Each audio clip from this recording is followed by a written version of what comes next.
Tim Lewis to leave position as Arsenal executive vice chair, reports David Ornstein. Who thought they were waking up to that on a Friday? It's never a dull day with Arsenal, whether it's been the signings and all the talking points during the summer, winning games, the putting Arsenal, my football club, under the microscope. We've got City on the weekend. You know what? Yeah, big up Tim Lewis, because you was getting a bit of positive PR in the summer, but we're moving serious again. Berta's making us move serious. Arteta moving serious. The players moving serious. Last summer was serious. Even got me thinking about January. Obviously, completely off topic, but do you not remember we was linked with Juventus, an ex-Juventus member of staff, Trigonosi? He's taking a sporting director role, I believe, in Portugal. But it's exciting what we're going to do at youth level, what Berta's going to do. Not just Berta, but Berta needs the team. It's like 50 Cent. He needs G-Unit.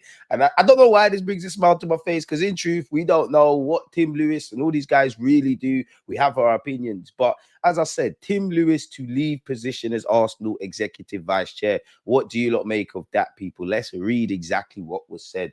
Tim Lewis is set to leave his position as as executive vice chair of Arsenal in a significant shape-up of the club's board. Corporate lawyer Lewis, 62, has advised Arsenal's ownership group, Kroenke Sport and Entertainment, otherwise known as KSE, since 2007, but became a director of the Premier League club in September 2020 and was then promoted in March 2023. Lewis has been long associated with Arsenal owner Stan Kroenke, with his shock exit from the role representing a dramatic change in Arsenal's leadership structure. Has Tim Lewis just asked to leave, or said he wants to leave and try something else, or is this some new plan Kroenkes have, people?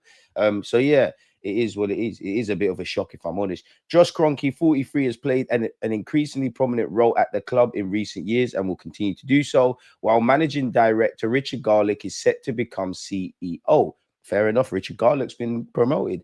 There will also be further additions to the board, with 2 more KSE reps to bring the family closer to the club, as well as a long-term advisor, and Ben Winston, the film producer and director and Arsenal season ticket holder, joining. Fair enough. If you're a season ticket holder, then your heart must be in the right place. Now, maybe it's not as exciting as we're giving it a bit of credit. Keyword there, people. Smash the like button and let me know. It says 2 more KSE reps will be joining. Is that because we want to keep more eyes on stuff? Is that because we further want to, we've made a step in the right direction, but we want to increasingly make sure every player we bring in works, Scarer and everything else. We start to get some money long-term in for players, and obviously just a long-term vision of the club, I guess.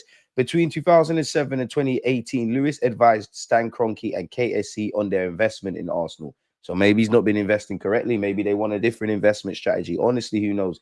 He was then involved when Kroenke purchased an initial 9.9% stake from ITV PLC in 2007 and continued to be integral as Kroenkes became my majority shareholders in 2011 and took full control of the club in 2018.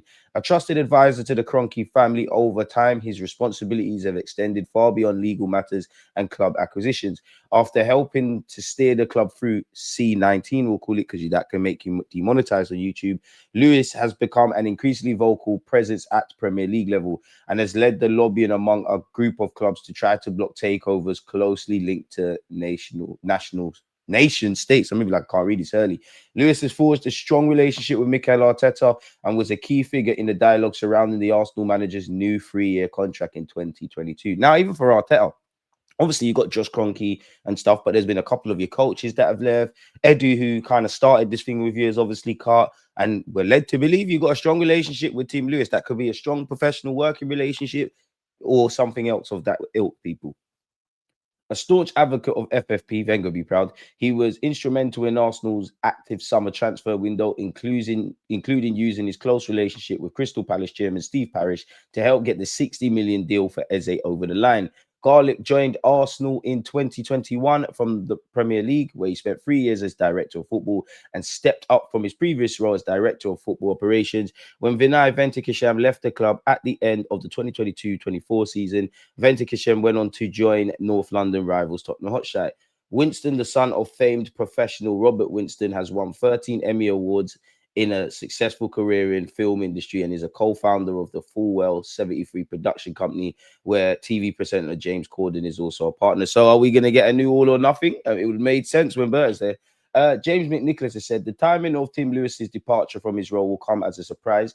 it comes as a surprise to us. But again, these lot are lawyers and businessmen, and they're dealing with multi-millions of pounds and serious decisions. Nothing they do, whether we think we know what they're doing or not, nothing they do is a coincidence. There must have been rumblings about this.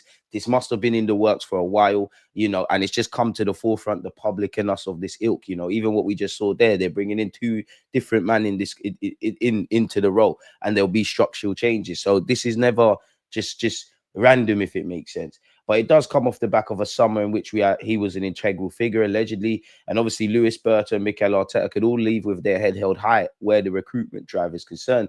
Lewis leaves a significant legacy. He was appointed to the board in 2020 in the midst of the pandemic.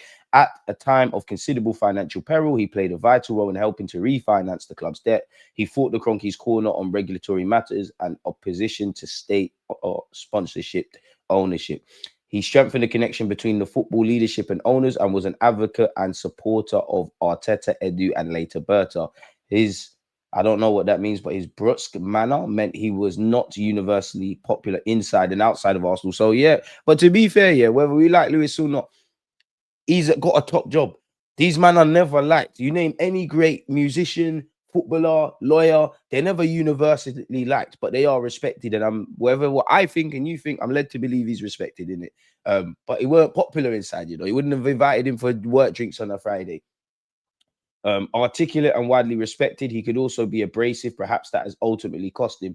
His departure from his position appears to go hand in hand with the increasing involvement of Josh Kroenke at Arsenal. It's likely to be complemented by a revamp of the board and leadership structure as Arsenal transition into a new era. Hopefully this new era means trophies.